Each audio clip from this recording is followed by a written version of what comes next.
Welcome to the Sex and Care Cafe. My name is Bartleby Ross. Eve Monique, welcome. Today the topic is orgasm. And I want to start with a question. Okay. And that question, Eve, is do people really pull really strange faces when they have an orgasm?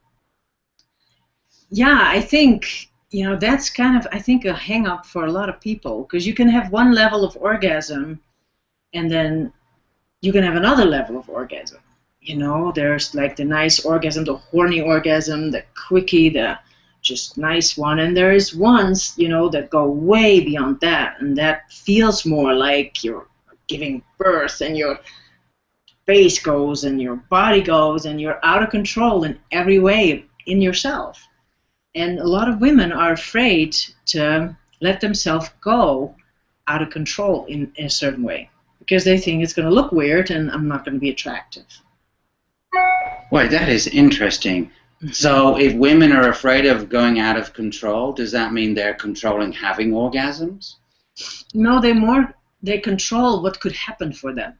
They control the amount of orgasm that you can have, because there is a certain comfort level that you have to leave behind in order to get to the orgasm that becomes like multiple and includes some body fluid like squirting, or it includes like a building of orgasm, that gets so intense that it becomes your whole body releasing in a certain way. And you can't be smiling when you're doing that, or you can't look like a porn star while you're doing that. You really have to let go of your control and let something happen. And that is really scary. And it also feels inside like that. You can feel like you have to poo and pee all at once. The body feels like that before you can squirt. So it's a certain letting go, that the body has a certain feel with that. It's very intense. It can be uncomfortable if you don't trust yourself with what is happening, and you cannot let go into it. So there's women who have the one kind of orgasm, that's very far out, it's connected to your partner, and it's fun, it's an orgasm, but there's more that you can have.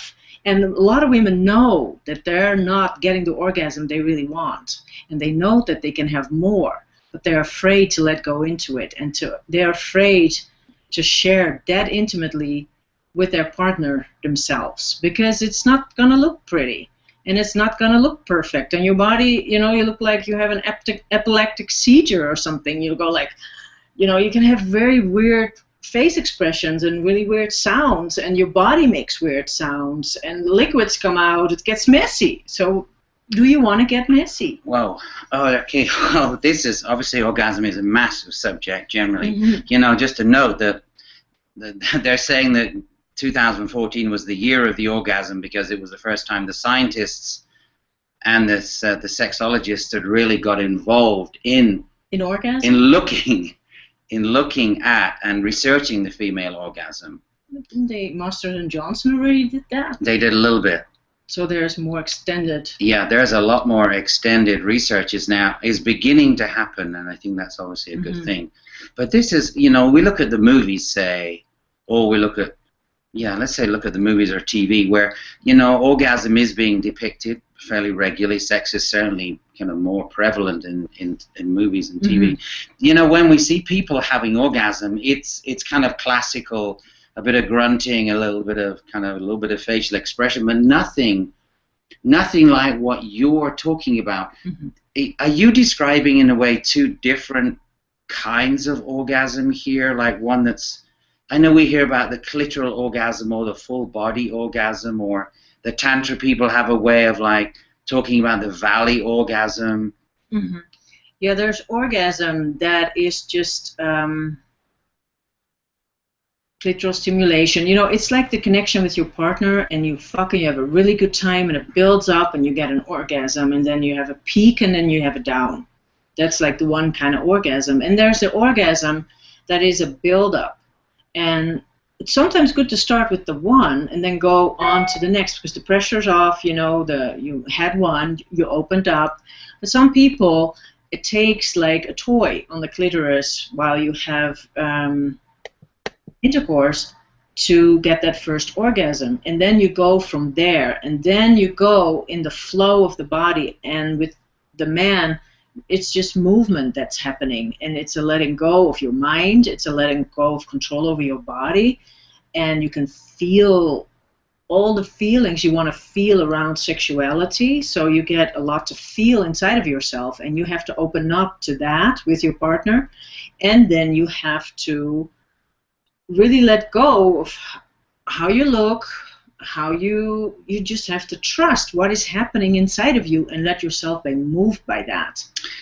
Okay, so that for that to happen, it needs the guy to like be there with you, right? Because obviously, I mean, the male orgasm, once guys come, it usually means we have to take a little bit of a break, because before we get hard again and can continue, with that. Yeah, you have to find your way with your partner, how that works for you. Maybe it's not good to come before, Sometimes you just start, and it's good to get a woman going with a clitoral stimulation and use a toy, because, you can't just do it that fast as a toy can, and why put the pressure on yourself, Just use what is there for it. Can't compete with those toys. Can't compete with those toys, but it doesn't mean anything that you're not good enough or you're not doing it right. It's just use it like how you have a hammer to put a nail in a wood.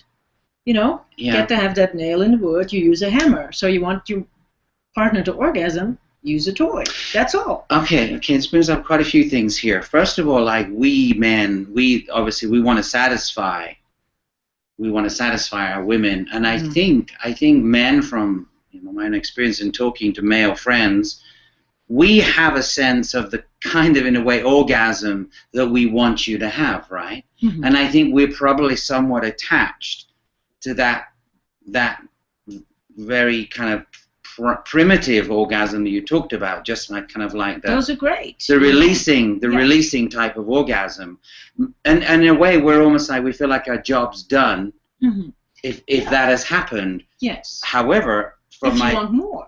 Yes, and from my own experience, the real journey, in a way, of sex with my partner, sexuality, happens after that. It's like when you come together energetically and then move wherever. And I know for myself that journey happens when I have completely let go of my orgasm. And that I've let go of also you having this kind of like this body type orgasm, where it's like more like it's kind of a surfing kind of experience, right? Well, it has tableaus in it, yes. But there is it is a different kind of orgasm, because it's like you let something take you over inside of yourself. It's like a sensual energy that you open up to inside of yourself that builds. And it still takes the clitoris and it takes the G-spot, because those are all ways to get orgasm, and you implement stimulating those two parts within it. But the multiple orgasm happens when you are able to keep letting go into more of something inside of you that wants to happen. And your body, it's for each person different, and it's just you take the time to do some research and try some things out, and don't stop after one orgasm, And for men, don't go right away for the orgasm. Maybe like we talked about it before, you prolong it. You're almost there, kind of calm it down, and then you go in another wave, or if you keep going, and that's when you can help your woman to achieve this. Multiple orgasms. Right. I mean, I know when I'm in that space with my partner, it's almost hard to have an orgasm for me then, because it goes so far on the back burner. Yes. right? And then the other major thing that I've learned is that then there are impulses going back and forth, like, you know, you kind of get a feeling that you want to, I don't know, pull out for a while and just rest, you know, rest on that, or you can use your fingers, you can use a toy, you can use your mouth, you can do whatever. It doesn't need to be your cock. Yeah. Not at all. And you just know, you kind of know what to do because you're you're in tune. You're in tune. And then, because of the stimulation, the G-spot stimulation, the clitoral stimulation, but the woman has to keep letting go into what is happening for her. Because everybody talks about this multiple orgasm, but nobody says, oh, how are you going to do that? Mm. You know, they all say, yeah, you can have it. And then everybody's like, but how? What? Right.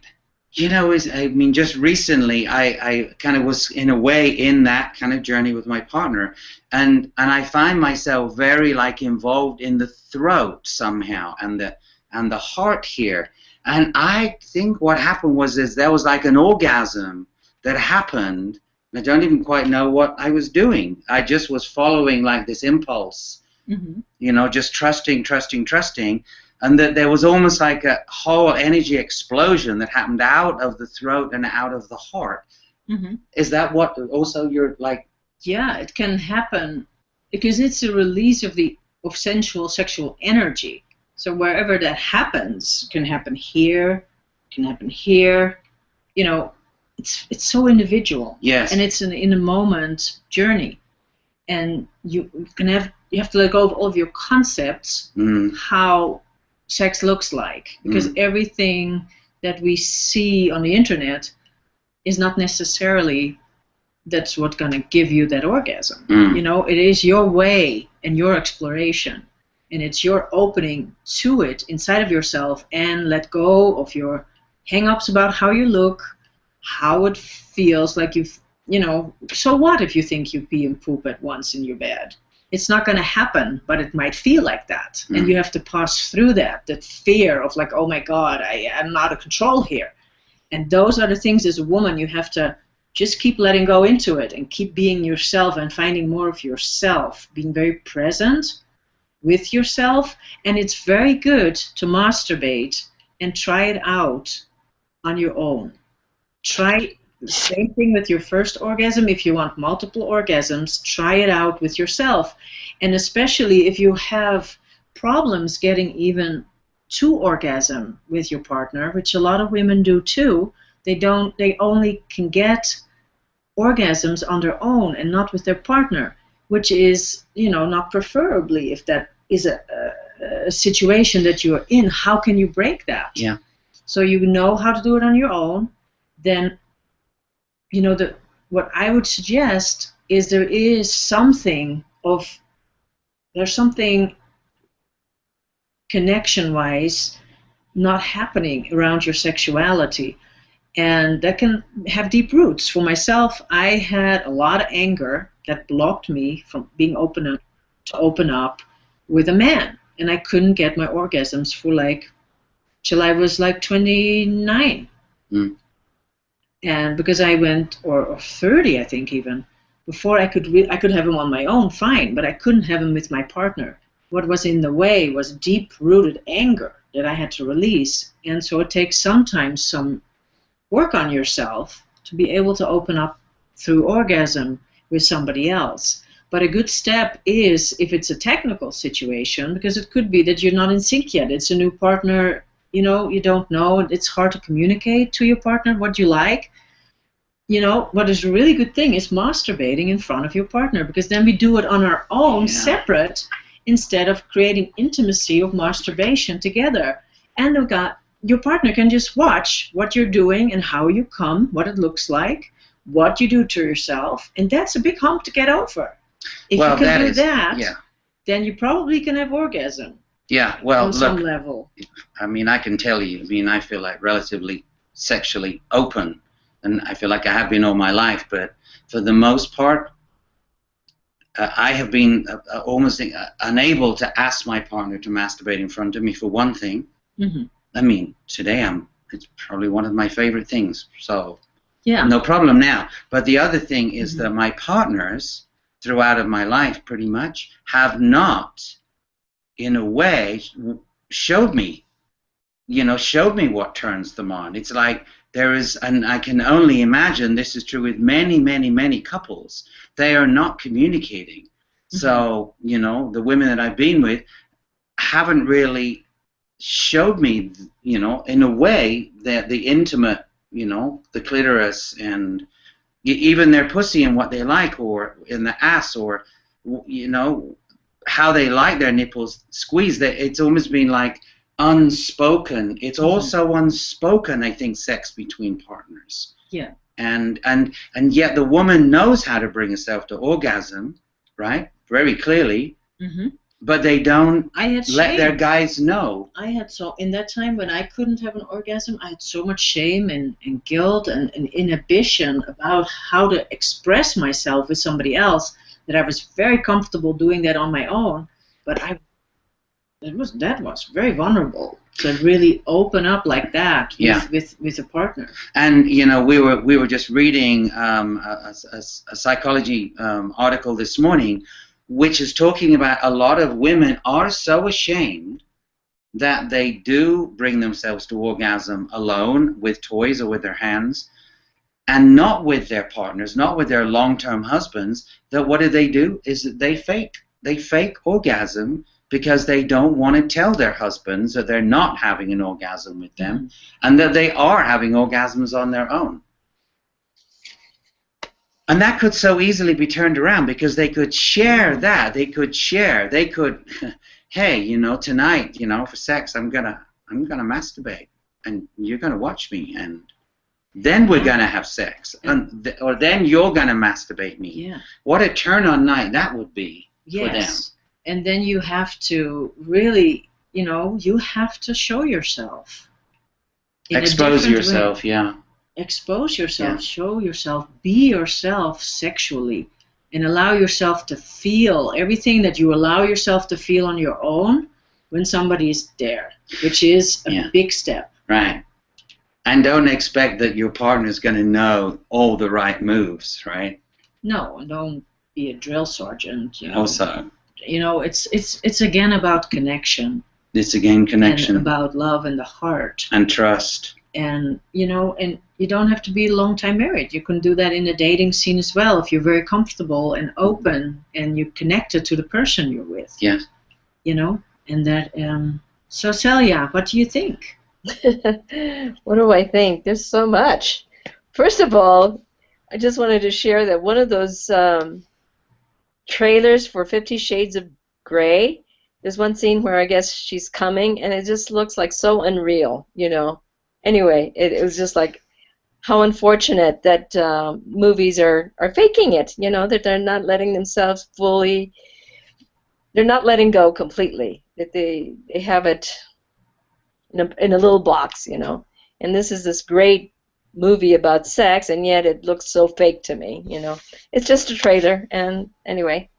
Just a trailer that millions and millions and millions are going to watch. Exactly, and that's what it's just like, the model is, this is the image of what women should look like, this skinny, da-da-da. Well, this is what an orgasm looks like, Anyway. And it's not like that. And it's not like that at all.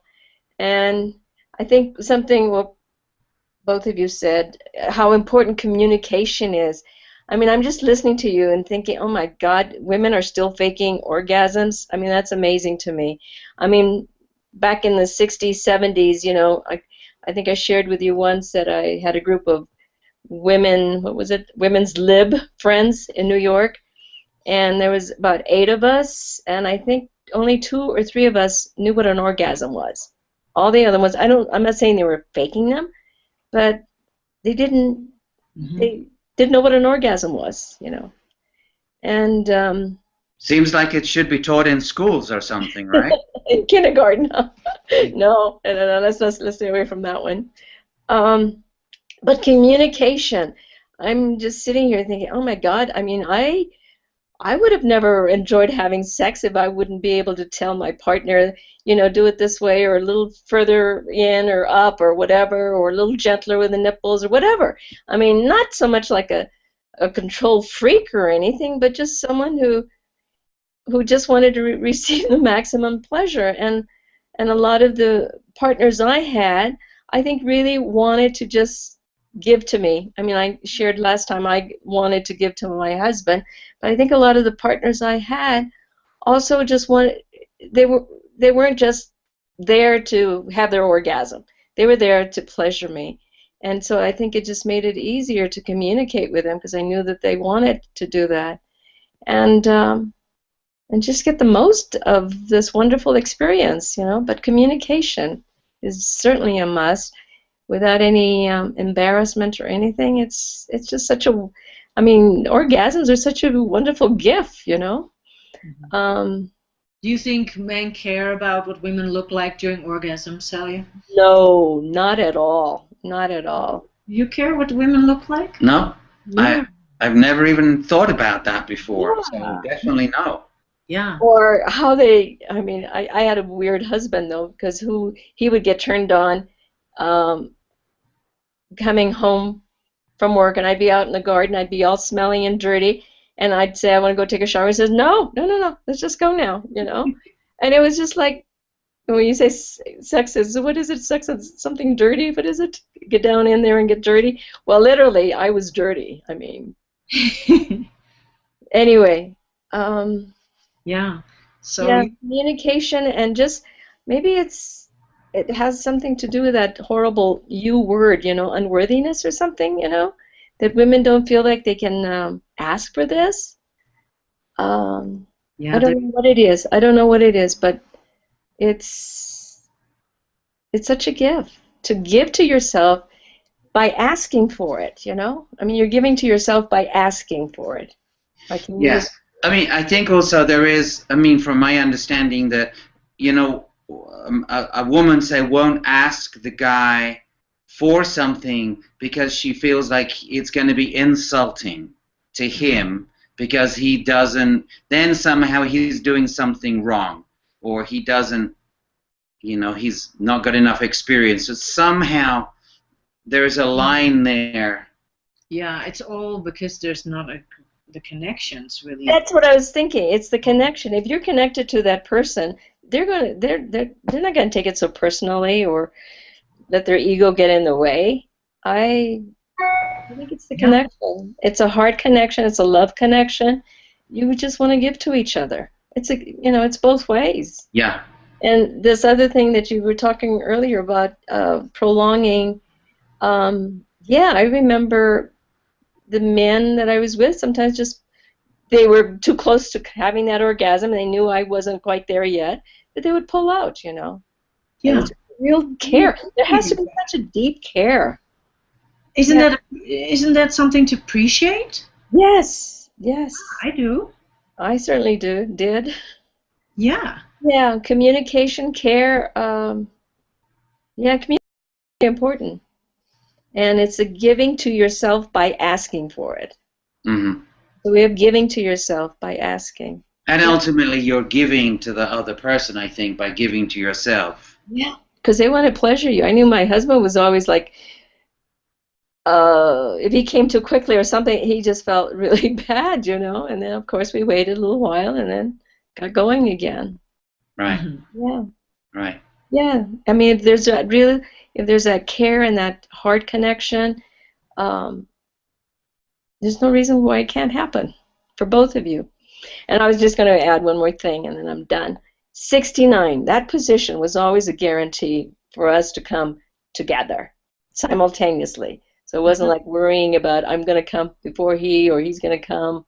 It was like we got into that position, and it somehow worked because there was some way of managing the orgasm, you know, so that you wouldn't come too quickly and you could both come together. Yeah, they all 69. Winner every time. It's a good note. Thank you very much, Sally. We look forward. You always bring so much to our cafes. Yeah. Okay. This was our first hangout on orgasm, and we keep talking about it. And we'll keep talking about it. And we're in the Christmas holiday season, and I suggest to give a gift to your partner of masturbating. Yes. For them.